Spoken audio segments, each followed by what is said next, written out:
Mark, welcome to the Predictable B2B Success podcast. Great to have you on. You are the CEO and the founder of Custom Box Agency, a company that I believe creates a customer experience that that has customers wanting more. Interesting concept. I'd love to explore that and all that it entails. But your journey, if I understand this correctly, began while you were at Deloitte as a strategy consultant. You created Custom Box Agency in 2019. You've since gone on to launch hundreds of campaigns, won several awards in the process, helped increase conversions, reduce churn rates, etc. I'm curious though, was there a specific incident that triggered this journey towards addressing customer experience needs? Oh man, there's journeys, pathways that have led. Vinay, first and foremost, thank you for having me. I'm thrilled to be here. And today I think is the 5-year anniversary of Custom Box Agency, which is crazy to think Congratulations. that been playing this game for that many years. But where this all started is that I was very much a corporate America junkie. From college to grad school, I had one job. From grad school to becoming an entrepreneur, it was Deloitte, worked there for years, road warrior.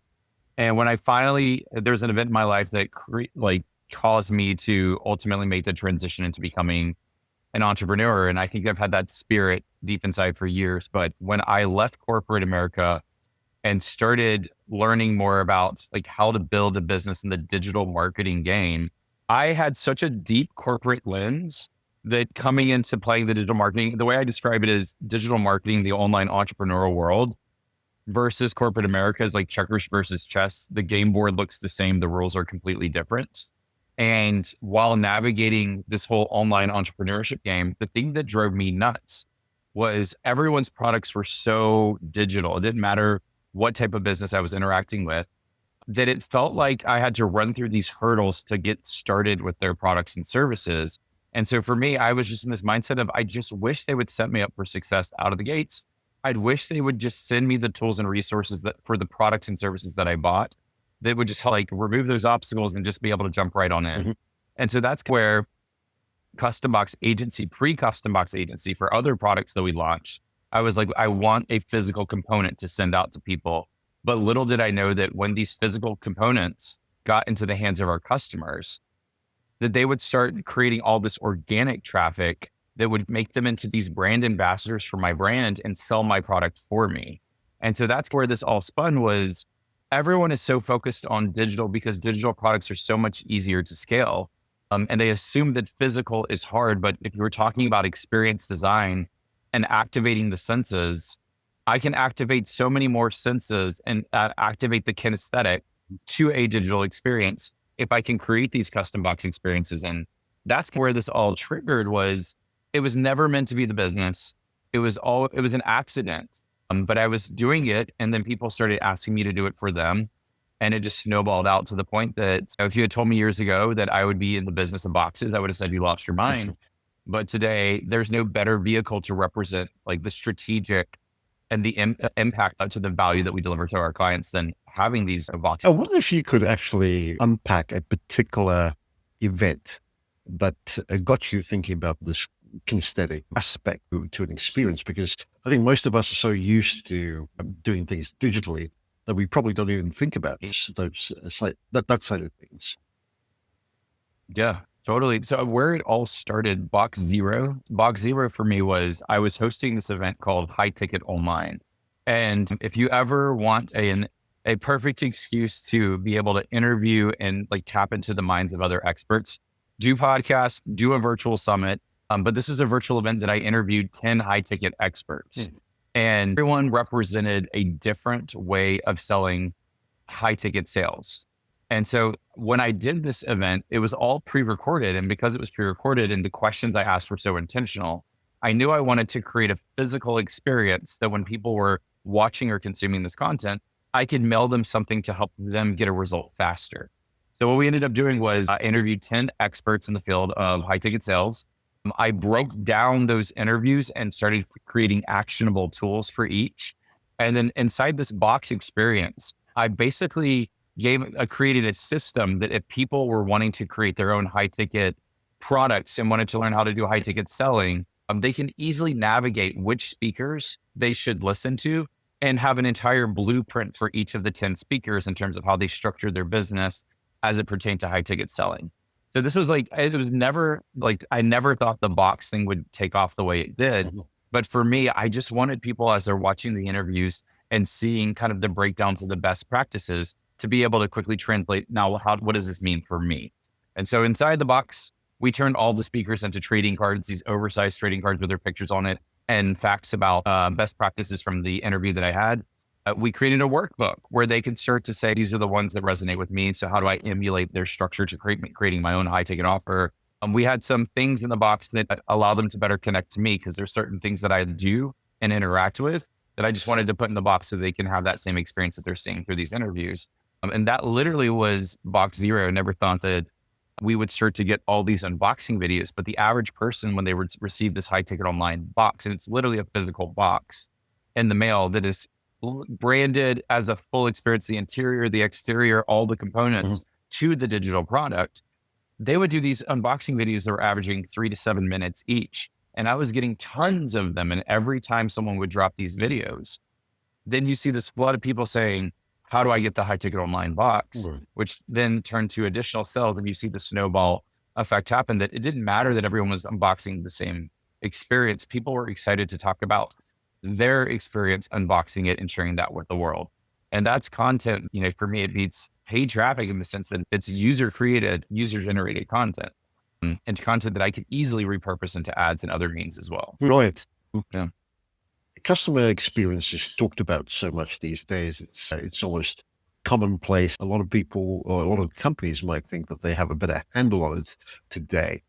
However, research would indicate otherwise. If I could just lay out a few stats for those listening in or watching to paint a bit of a picture, because according to Accenture, while 90% of B2B business leaders believe customer experience is crucial, 72% feel that they have no control over the organization's CX or customer experience program direction. These B2B companies often struggle with CX tools designed for B2C contexts, leading to siloed data and incomplete customer views. Bain & Company found that while 80% of companies believe they deliver a superior experience, only 8% of customers agree. And a study by the Pedowitz Group and Centur revealed that B2B professionals cite a lack of communication among teams as the biggest barrier to providing an exceptional customer experience. And finally, marketers are inundated with so many types of customer data, it makes it difficult to integrate it into a single customer view and derive actionable insights. I think for most of us, we could probably identify with at least one or more of these stats in that we've experienced those challenges within our organizations. Just listening to your box zero and your desire to help people with it, I can certainly identify with trying to break things down and make it actionable.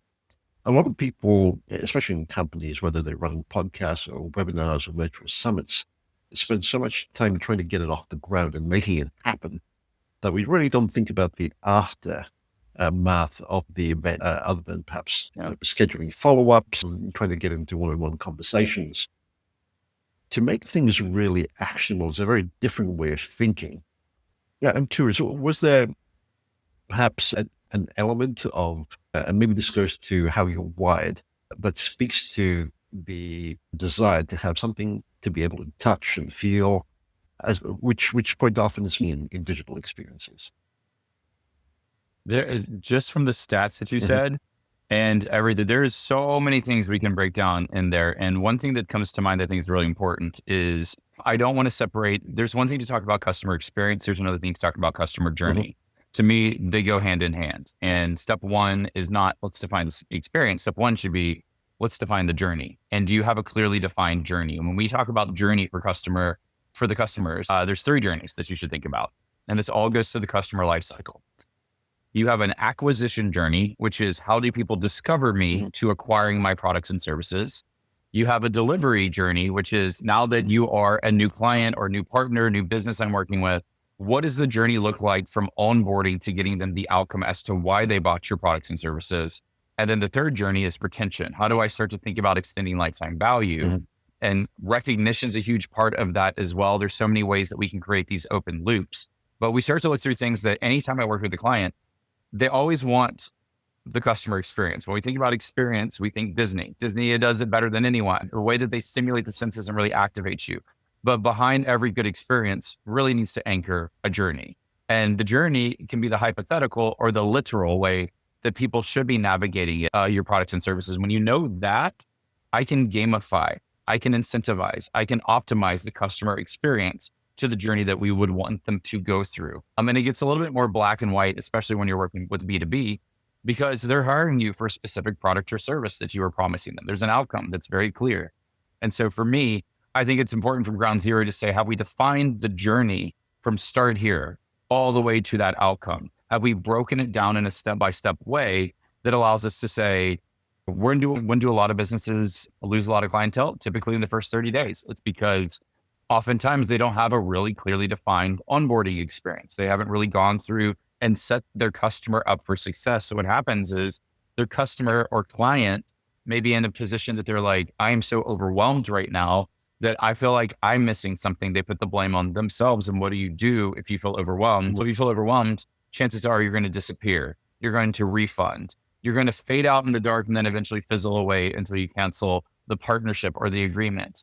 Just because, and this has been like the biggest issue I see with my clients, is just the ability to say, hey, whether you're B2B or B2C or B2B2C, because our model is B2B2C, we work with businesses, we deliver to their customers so they can white label our solution as if they are sending it to their customers. Mm-hmm. But I'm just calling this out to say, I can't build out an experience around your brand if I don't have a clearly defined journey in terms of how we do. Once we have that defined, all I need to do is, although you may feel like getting to the outcome feels overwhelming, if I break it down into smaller parts, you pull the target closer. All you need to do is get through phase 1 and get the result, get through phase 2, then phase 3. And before you know it, I've guided you through the process to get the result. When people work with Custom Box Agency, we have a clearly defined pathway that we show all of our clients. And it's every client we work with is another business. Mm-hmm. And it was clear. Phase 1, we're going to guide you through our step-by-step process for how we get into your business, define the strategy, and create the blueprint to the campaign. Phase 2 is build. This is when we'll go through and bring to life and create that experience. So we'll design all the elements to it. Phase 3 is deliver. This is when we're going to go through and bring it to life. We'll send the box into production. We'll set up the warehouse. We'll set up the systems and the automation. But it's such a clear pathway that if I said to you, we're going to build an amazing box experience, it feels overwhelming from a sales perspective. A lot of people want that. The next question they're going to ask me is, how are you going to do that? I have such a defined process and that I can give you and say, here's the journey you're about to go on with me. And through that, then they can see they do have a recipe to go through a process and come up with, and I'm holding up 2 examples of boxes that we've created that have very different outcomes. But the intentionality behind it is important because going through the process, it needs to fit the mold in terms of why you're doing this in the first place. These are not swag boxes we build. We say swag means stuff without a goal. These are truly things that help you deliver faster, get results faster, extend customer lifetime value because we can introduce the next tool, but we know what the journey looks like to be able to set them for success. So when they're ready for that next bite, we have it for them. We can support them. Thank you for clarifying. That is key. I'd love to dive into that in a bit, but I'm also curious, given your journey to date, what would you say is your personal area of strength? Personal area of strength? The way I describe it is visualizing strategy, which I never realized that it was a strength, but it's one of those things that if I know what you're trying to achieve, like that, I can tell you how to lay it out. And for me, I used to joke because I came from corporate America. I came from Deloitte Consulting. I would say all the time that PowerPoint is my love language, simply because I know how to see the strategy when I know the pieces and I know how to translate it. A lot of people can see the strategy, but they don't know how to translate what's in their head to a piece of paper. And so for me to be able to visualize that, I much prefer graphs, charts, graphics over black and white words on a page, because for me, a picture's worth 1,000 words. If I can lay something out, visual is hard. To conceptualize that visually for a lot of people is a really hard thing to do. For me, it's like eating a bowl of candy. And I literally sit in a room and hear people talking and presenting. Instantly where my head goes is that's not how they should have laid that out. There's a better way to do it. But that's where, like for me, when you do the visuals, the selling or the next step It's so much easier because people can see it and they just get it right away. So I would say that's my area, is how you visualize the strategy. I don't want that to be confused with graphic design. I am not a graphic designer, but I like Deloitte teaches you to have some graphic design chops, but I'm not a graphic designer. For me, it's truly how do you lay out visually the strategy of what you're trying to achieve. Would you say that businesses don't invest in that side of things? It's a good question. I don't know if I'd say they don't invest. I think a lot of businesses don't know what they don't know, Mhm. or they don't have words for it. I look at custom box agency, and if I were to say what's the biggest struggle that we have, I think the biggest struggle we have is that we have created our own category, which is like number one rule when starting a business is don't create your own category, enter a category that's competition. And the hardest part about creating your own category is I'm in a position that I have to educate the masses about it. Because if I looked at you and let's build out a box experience for you, you're probably gonna look at me and go, I have no idea what that means. And if you don't know what it means, it confused mind never Mm. buys. It makes no sense. But if I send it to you and you can hold it and you can interact with it and see how the strategy of what you're trying to achieve is laid out and the pieces to set your customers or your clients up for success and just how you are guiding them through the process, you can create something incredible. And so that's the biggest challenge that I face, which is just around educating the masses. But once they get it, they get it and they can't unsee it because it's unlocking a new way for how you can deliver to your clientele. So that's the thing that I would say is, do they invest enough in it? I think they invest in what they think into solutions that may or may not work. And I think they're probably investing in things that they've tried again and again and it didn't move the needle. But this is where I think the strategy background of where I came from to blend in strategy with physical products and what you're trying to achieve with your business, there's a degree of complexity that people don't want to deal with, but that's why we built the systems we did, because we love Hmm. it. So So you talked about really nailing the customer journey earlier on. And I'm curious as to how you would help someone who believes that they've nailed it, that they've got the customer journey down, and they could probably pull up a document that shows you the customer journey. How would you not just go over it, but ensure that it has all the elements that you need in order for you to go on to the next step of building out a customer experience that's really dialed yeah. into their particular clients? Step one for us is I want to see the big vision for the business. We say there's a tale of two journeys. The first journey is how someone should navigate through all your products and services. The second journey is for every single product or service you have. I can click into it and define the product level journey. And that's what we typically build a box experience around, is the product level journey or the service level journey. If someone came to me and said, we have this nailed, we want you to pressure test it. And our process is pretty clear. What is the promise? So we always start with the end in mind. Anytime you define journey, you start with the end. So what is the promise? And it's always the thing you're selling. Like, what are you selling to your clients or your customers? So I need to know that, and it's got to be very black and white. If it's confusing, then for me, if it's confusing for me, it's going to be confusing for your customers too. Then we go back to the beginning. So we look at the other anchor, which is your onboarding process. How are you setting them up for success? So think about it as if you play a board game. It's one thing just to jump in and play a board game. If you play a board game without looking at the rules and trying to figure it out, you may figure it out. But chances are there's some chaos that's going to pursue because you really don't understand how to navigate the experience in front of you. A board game has a rule book. A board game has videos you can watch teaching you how to play it. Like setting people up for success and making sure that they understand the journey that they're about to go through, or in the board game example, how to play the board game, reduces chaos. It reduces that confusion. So that's the next thing that I'm going to be looking at is, have we defined a clear enough process that people understand exactly the pathway that they're about to follow to get that outcome that we have defined?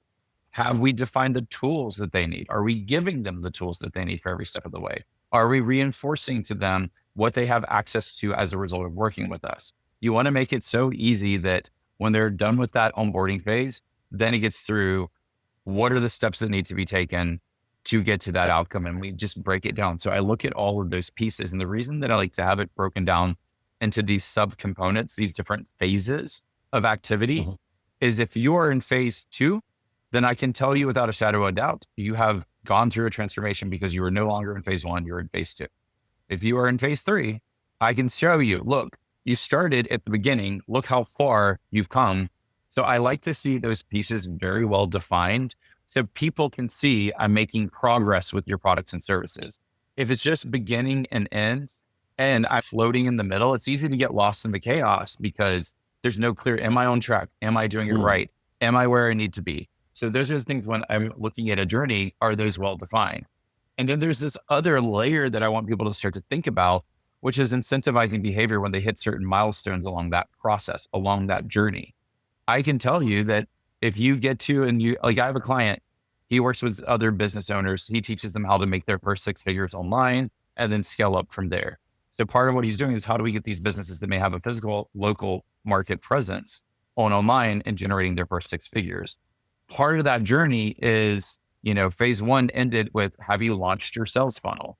It becomes this yes and no on this journey to pursuing getting $100,000 generated online. One of the big milestones is that sales funnel launch. The answer is either yes or no. I like to see those antiquated binary, you either did it or you didn't, because it signals without a shadow of a doubt, are you ready to move on to the next phase? Mhm. It's not up for debate. If someone made it to the next phase, which is about traffic in their process, if you start saying traffic's not working, and I was coaching you and I said, hey, show me your sales funnel. Oh, let's get this thing here, but we really haven't launched it. Well, then you're not in phase two, you're in phase one. Let's go back to phase one and make sure you're set up for success there. So I keep seeing people that go through a process and get pretty far into it, but there's no structure Mm. and there's no definition of success. So that's a lot of what we look at. And the thing about it is, a lot of businesses have the pieces. It's just the arrangement of those pieces that I get curious to look at. And I say to all my clients, my role is not to pivot you. My role is to show you what's possible. And just the lens of how we see it, I want to feel, as I'm going through your products and services, I'm having these micro wins towards the outcome, because it reinforces that I'm on the right track Mhm. and I'm one step closer to as to why I'm working with you in the first place. Thank you for breaking it down that way. And please correct me if I'm wrong here, but could I almost say that in trying to break down each step of the journey, you're trying to unpack a mini story around each step that helps the customer move on to the next? Would that be a fair comment? Yeah, no, I think it's perfect. I completely agree with that. The micro wins are so powerful. Part of it is, how do we start to get people into momentum? And by having these micro wins, that they start to have these ahas throughout the process, when they get into momentum, all of a sudden that belief that this is possible and I can achieve this outcome or result really starts to come to life. The other piece of this is the idea of retention. A lot of people think that retention is, we'll introduce the next piece at the end of the journey, when the reality is people aren't thinking about how else you can support them with their products and services at Mhm. the end of the journey. A lot of people are doing it from out of the gates. If you are starting to get me into momentum and I'm already starting to get results, even if it's a micro one with working with you, then you can easily position yourself as a trusted mentor, where in their head, they're already asking, how else can this business help me? And I'll use as an example with Custom Box Agency. Even when we get started with our process and take people through our phase one, we call it activate. And when we go through the process of getting into their business and starting to visualize the box story, Mhm. they're already starting to think about box 2, 3, and 4. And we have not even designed their box. We've not even sent it into production. They've not even held the experience that we've created for them, but they're already thinking about how else can we support them in their business.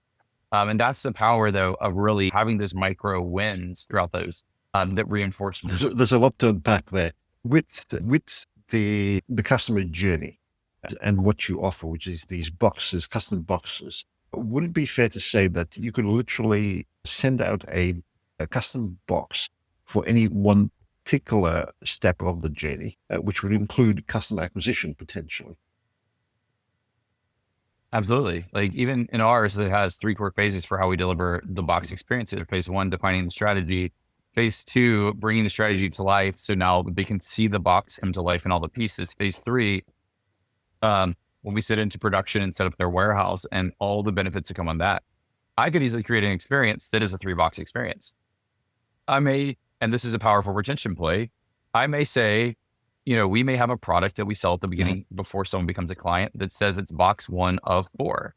To get box 2 of 4 and 3 of 4 and 4 of 4, you have to keep playing the game, which could easily be the core phases that we send out. So you could send out a box that is multiple phases, a box for each phase for how you do it.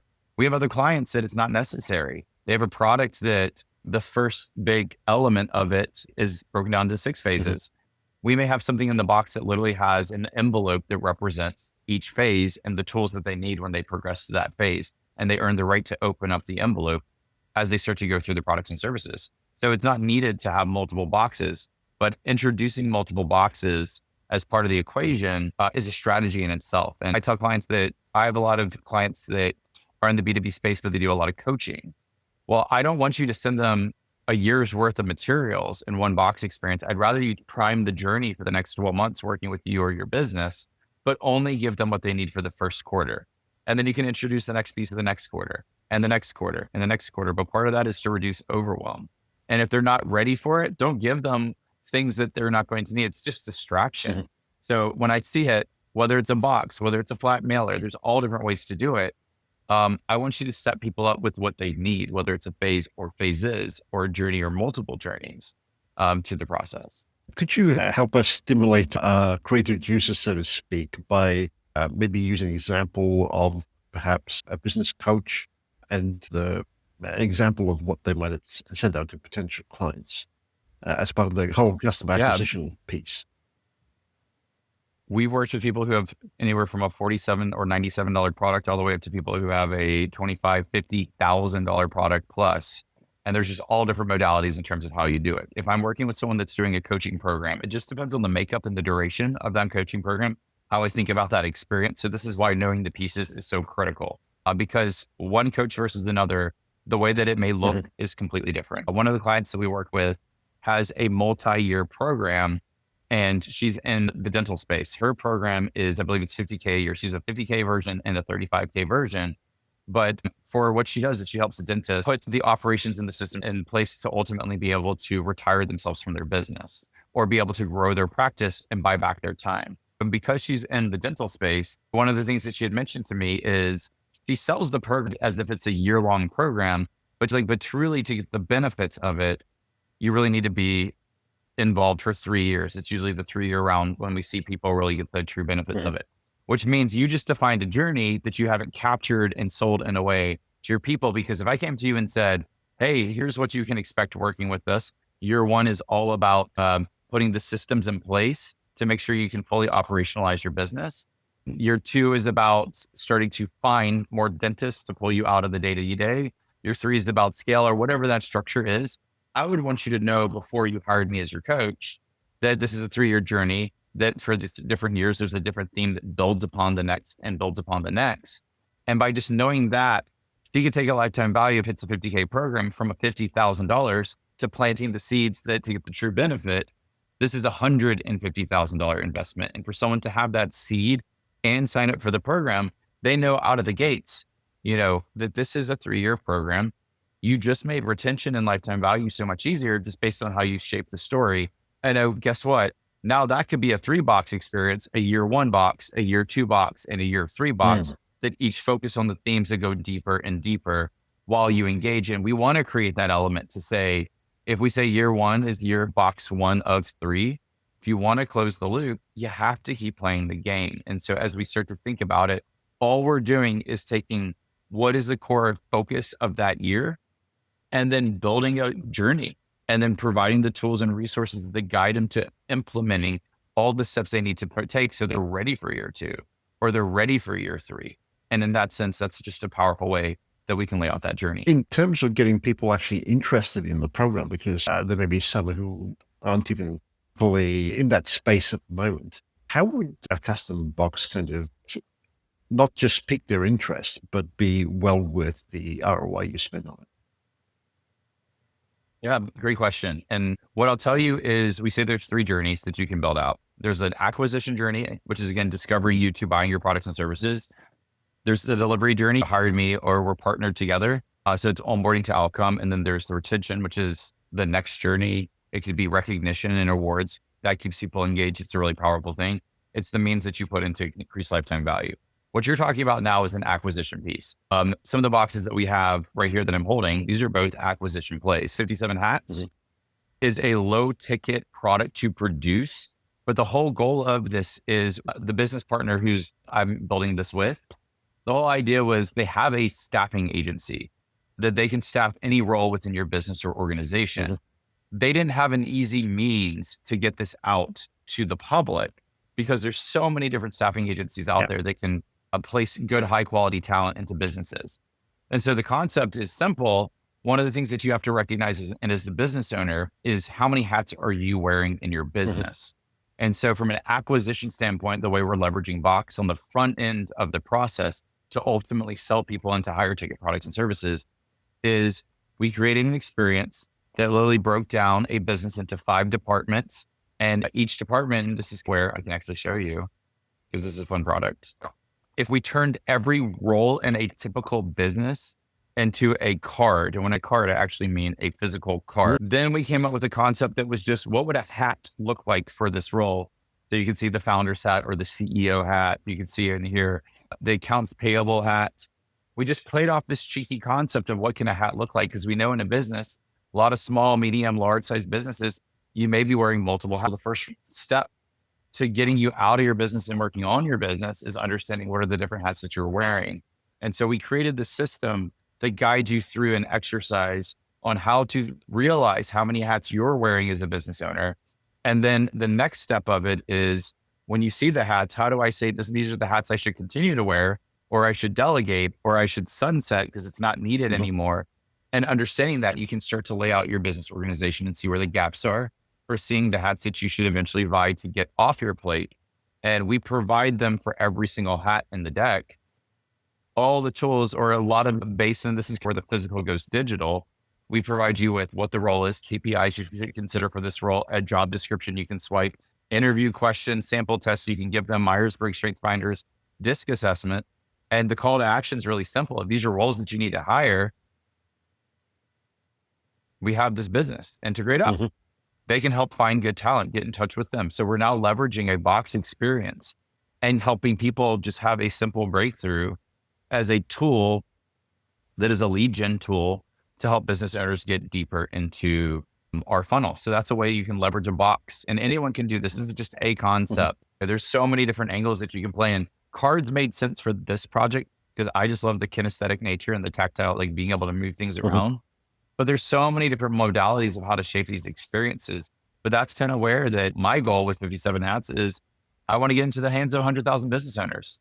If you are someone that gets your product into 100,000 business owners' hands that are all potential clients, will that change your business to now know you have this pool of 100,000 people who have interacted with you that you may introduce multiple different products and services to? So that's a strategy of how we're thinking through physical Box as an acquisition play to start to attract people into our universe. And then, this is one of many that will be introduced in that ecosystem for this product. So to break down there, I'm just curious, on the back of the cards, to help them link the physical to the digital, I'm assuming there's something on the back of the cards, maybe questions or a QR code or something of that nature. You're right. I'll show you right here. Let me grab one. So here's a marketing director hat. So if you can see it, there's the marketing director hat. And when they go through the exercise, all these cards are shiny and laminated because it says this hat belongs to, and you can write on it and you can wipe it off, or you can say, is it in-house or is it outsourced? And on the back, very high level bullets about what this role does. We don't go into too detail because we don't want this to look too heavy, but you can see right here, want to unlock more tools and resources for this role. There's a QR code. Every single card has its own unique QR code. So this is a perfect example to say, I pulled this hat because I need a marketing director on my team. And you can see there's like a brief description of that role too. Where do I begin? Guess what? There's a whole QR code here. Helps you start to think through the tools and resources for it. I love QR codes. I think they're one of the best means to take people from the physical world to the digital world because everyone's camera is a QR code reader. So listening to what you're saying, it's almost as though most of us would need to rethink not just the way we understand our customer journeys, but the overall experience and certain kind of experiences that we want to create for our customers, and break it down to the kind of detail that you're suggesting. For those of us who are perhaps just getting used to this idea or way of thinking, where would you suggest we start at? Is there an overall theme in terms of the experience that we should be ensuring is uniform across the entire journey, or is it something else entirely? Yeah, I always say, so I think the easiest place to start with any of these journeys is your delivery journey. So this product or service that you're selling to other B2B businesses. So if that's where you're focused, if I'm selling to businesses, the question that I would have if I was engaging with them and they're like, how do I start to think through my journey? Get very clear on outcome. Mhm. To me, that is the most important thing, because if you're not clear on outcome, nobody's going to be clear on outcome. Yep. Outcome can be very specific. And then you may say, and I'll use, just because this is an easy one to visualize, you may say, but my clients' outcomes are all different. Mhm. If I did the weight loss space, for one person, they may need to lose 20 pounds, but the next person needs to lose 100 pounds. So like, to say that your goal is everyone needs to lose 50 pounds, it's not going to work for those two audiences. Their goals are very different, but I can define the parameters of what success looks like. And so in a certain domain, but I still need to have an idea of what is success. What does that look like? So that's like where I like to start, is the back anchor, because that's what we're building towards. Then we go back and do the front. And again, this is where we look at how are we starting to prepare people for the journey in front of them. So anytime that we're working, start with those two anchors, the back anchor first, and then the front anchor. And that's one of the areas that I would want to see. And then if you come to me and say, we're having a problem because people are leaving too early, or whatever the reason is that people may quit or leave, or, if you have that journey defined and you start to look at the pieces, I may start to see trends of where people are falling off in the journey. If I see trends of where people are falling off or getting stuck, we've defined 5 phases. And for whatever reason, nobody can escape phase 2. Guess what? That's data that I know in the chaos of how I may be delivering my journey that tells me we need to spend more time on phase 2, because there's something that's happening that our clients are not progressing or advancing forth on. How can we get them through phase 2? So that's kind of where I start to look at the individual pieces and say, what's the data telling us? Because anyone who is working with me, if you start working with custom box agency and the end of the process, there's not a custom box, that's a problem. You're hiring us to create these experiences. If we don't have the experience at the end, we didn't do our due diligence, but it's very clear what the outcome is as to what we're producing. So kind of what I would say to clients. And the one other thing I'll add to that, why this is important, when you define the journey, and we like to represent it on one page, that's sales collateral. That is a piece that I can then take. And when I'm selling to a potential business, potential partner, I can say, let me show you how we are going to get you that result. Now I'm starting to do it as a tool that is not only a delivery tool, but it's also a sales tool. And the amount of pieces that we build that are built for the experience, but can be pulled out as part of our sales messaging is really powerful, because now you're showing people your recipe to get that result. Brilliant point there.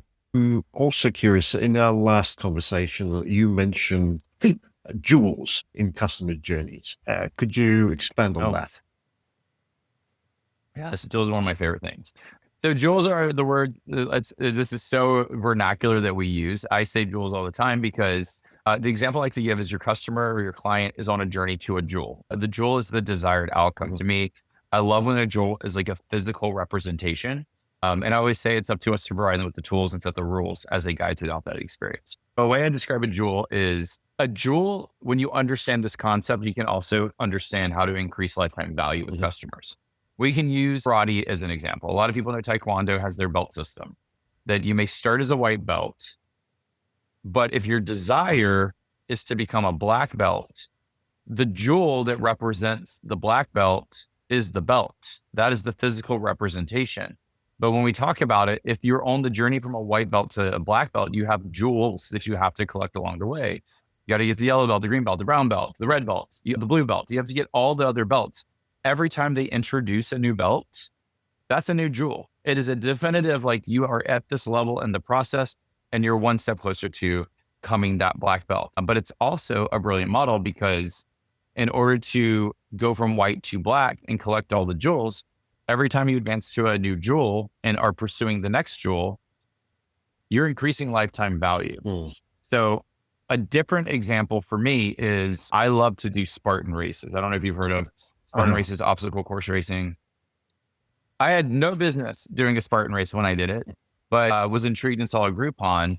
And what I wanted was, I wanted the jewel, the medal at the end of the race, because without a shadow of a doubt, if I'm the possessor of that jewel, then without a shadow of a doubt that I've completed that race because I'm holding it. What Spartan did that was so brilliant was when I did my first race, it was called a Spartan Sprint. It was like a 3 to 5 miler at the time. I think they're now doing it as a 5K. They gave me my red medal, but then they gave me a third of a medal and said, congrats on completing your Spartan sprint. Now go for your trifecta. And they gave me a third of a medal, which to complete the cycle and get the other two pieces, I had to do a Spartan Super, which is their blue race, which is an 8 to 10 miler, and a Beast, which is their half marathon. And you get the green wedge. And when you complete all 3 tier races and you have to do it in the same calendar year, they will actually sync together and create a new medal, your trifecta. Oh my goodness, a trifecta medal. And that is such a powerful thing because for me as a customer to Spartan, I just wanted to do a sprint. And then I got their trifecta, third of a wedge, that I was like, oh, well, I want to complete that. I want all the pieces now. And I had never run an 8 to 10 miler in my life, but was excited to do another race. And so now I completed their super. And so I had 2 of the 3 pieces. And I'm the type of person that I have to close the loop. I had never done a half marathon before. Back in 2015, when I did my first Spartan, I wasn't even a runner. Yeah. And if you told me I'd be doing a half marathon mud run, I would have said that you would have lost your mind. But they created a system and held a bigger vision for me than I held for myself, that when I had 2 of the 3 wedges, my mindset was, if I have to drag my body across the finish line, I'm getting that green wedge to complete my trifecta. And in doing so, if you start to look at it through this concept of jewels, every single one of those wedges were another jewel. But from a business standpoint, although my goal was to get the green wedge to complete the trifecta, for Spartan, it's lifetime value. Mm-hmm. They found a way for me to go from paying for 1 race to now 3 races. And now I've done my trifecta 6 times. I've done over 20 Spartan races. They have engineered a way that I didn't anticipate increasing lifetime value in that powerful way. But like now I look forward to doing my Spartan races every year to get my trifecta for the year. But had they not engineered it and had these jewels, think of it as a different way. If you are someone in the NFL, what's the ultimate jewel at the end of NFL that's undeniable that you're the best team in the league? It's the Super Bowl ring. If you have the ring, it's unquestionable. If you go to college, what's the jewel at the end of the journey to define that you went through that experience? It's the diploma. It's something physical. Mm. So that's what I mean by a jewel, is it's a physical representation that if you possess it, it is without a shadow of a doubt that you have accomplished that segment of the journey. You can't deny it unless, sure, you get taken it from someone else. But the reality is, if you possess the jewel, it's undeniable you achieve that result. Brilliant. What role does recognition play in customer retention? How do you incorporate that into your strategies? Yeah, to me, recognition is key. There's an influencer, a woman named Brooke Castillo, that had a quote that was, the last time that most people were recognized was their high school graduation. And I would say it's either their high school graduation or their wedding day. So a lot of times I don't think businesses do a good job seeing and recognizing people. And recognition is powerful. It's instilling belief, celebrating people.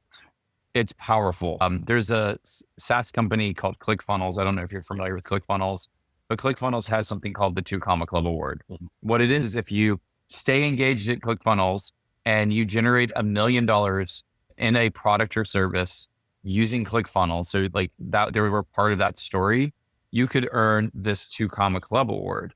And so there are people out there that have been very vocal to say, I don't love the platform ClickFunnels, but I want that award. Mm-hmm.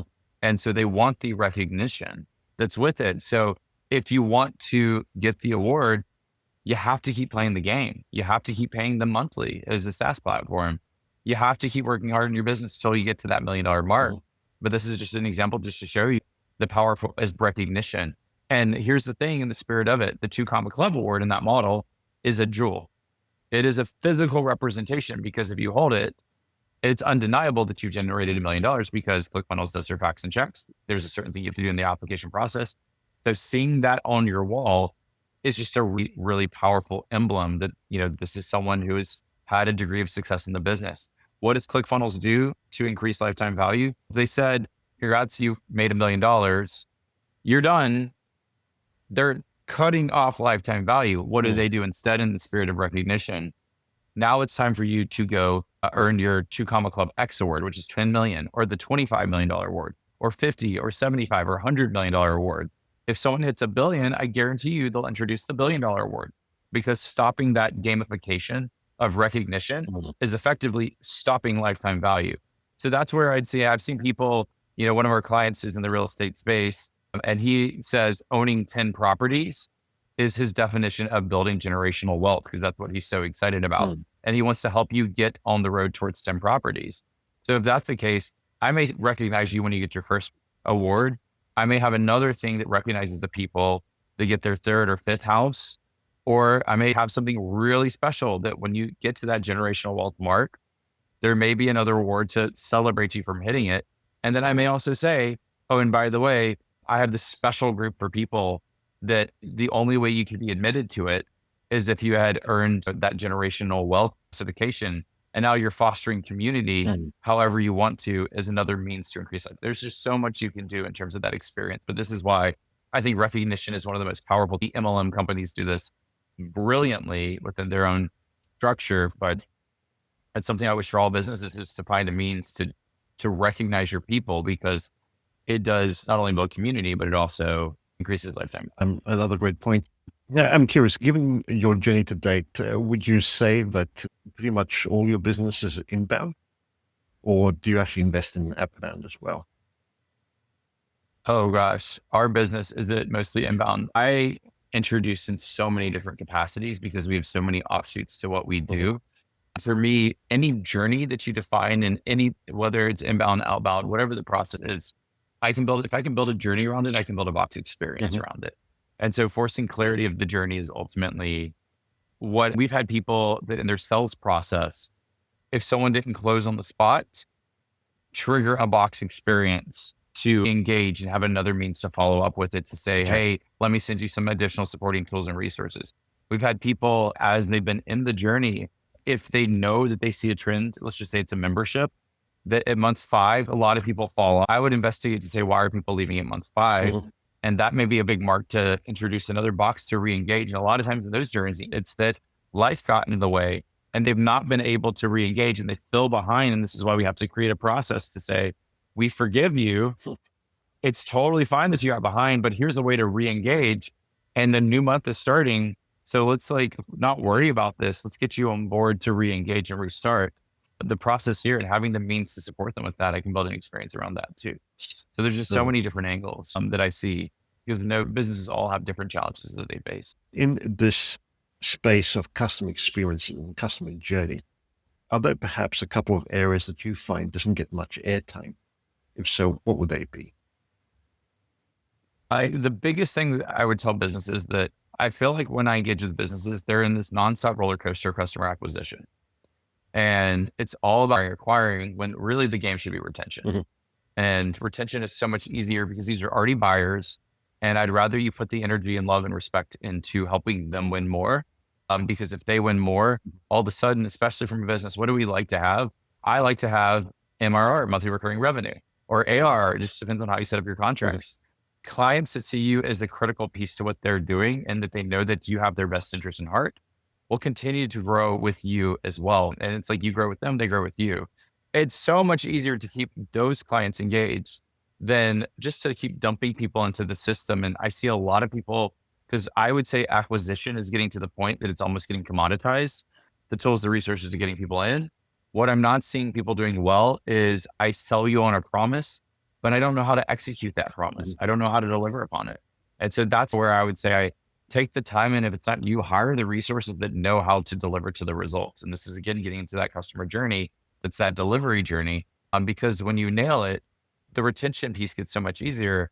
And if I know that based on the clientele that we have, my monthly recurring revenue exceeds the cost of running the business. And I know that without a shadow of a doubt, if I'm in that position before the next month starts, I'm already profitable because my costs are covered. Then any client that I'm able to pull into that ecosystem Mm. is just more money on top of that. And so that I want to really invest in that delivery experience, really find the means in terms of how you can retain the clients you have and just make them love you and pour into them to help them be more successful. And if you were listening to Yeah. this episode, what would you say would be your top takeaway? Oh gosh. My top takeaway. See, I'm living with this all the time. If my top takeaway with people ultimately would be just, I cannot stress enough that when you have clarity around journey, how much it unlocks for your business, how much it gets easier to deliver, how you can introduce ways to extend lifetime value, to see the pitfalls that people are falling into. And so the biggest takeaway I hope for not only me, because I think about this all the time, but for anyone listening, it would absolutely be have a well-defined journey. And of course, if there's anything I can do to support you along that way, this is what we love to do. Happy to help. If people are curious, want to find out more or connect with you, where would be the best way? Where would you recommend they head to? 2 locations, or a couple, I would say, but customboxagency.com is the easiest place to start. You can fill out a quick application, meet with a member of my team, or I love when people reach out to me on LinkedIn or Facebook. So you can look up Mark Stern and maybe under Mark R. Stern. But if you find me on Facebook, just reach out, send a message, and we can get you set up that way too. We'll include links to those on the show notes. Mark, this has been brilliant. Thank you so much for doing this. Vinay, thank you so much for having me. This is a lot of fun.